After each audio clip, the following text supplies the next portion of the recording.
महाभारत ग्रंथ में अभिमन्यु के युद्ध और उसकी मृत्यु के समय की घटनाओं का विस्तृत वर्णन है, जिनके आधार पर अभिमन्यु के चक्रव्यूह से बाहर न निकल पाने के निम्न कारण बताए जा सकते हैं।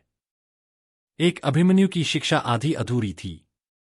अपने पिता अर्जुन से उसने चक्रव्यूह का भेदन तो सीखा था, पर आपत्ति में पड़ने पर चक्रव्यूह से निकलने की विधि वह नहीं जानता था।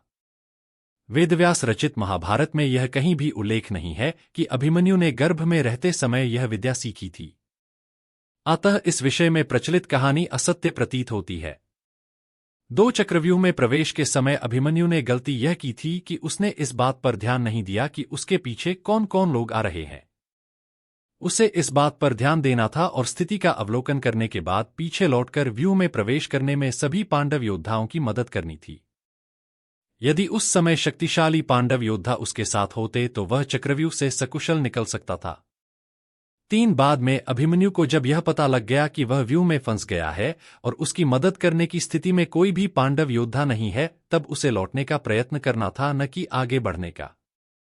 उसने ऐसा नहीं किया।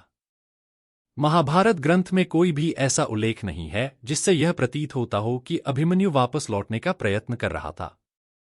4, अभिमन्यु की रणनीति का सबसे महत्वपूर्ण दोष यह था कि उसने उस समय आक्रामक युद्ध किया जब उसे सुरक्षात्मक युद्ध करना चाहिए था।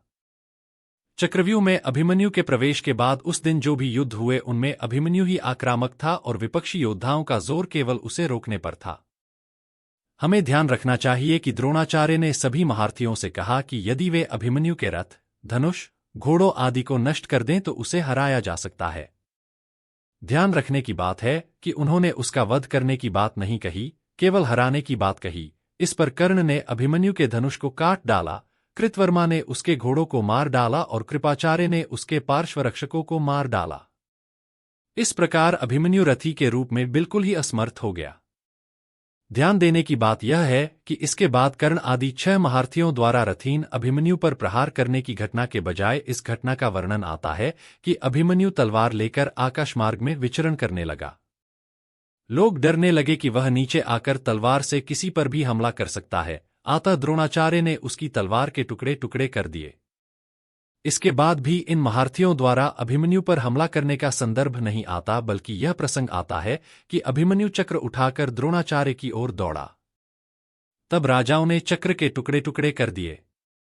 इसके बाद भी अगला हमला अभिमन्यु की ओर से ही हुआ। उसने गदा उठा ली और अश्वत्थामा पर हमला कर दिया। अश्वत्थामा पीछे हट गया और अभिमन्यु ने गदा से उसके घोड़ों और चक्ररक्षकों को खत्म कर दिया।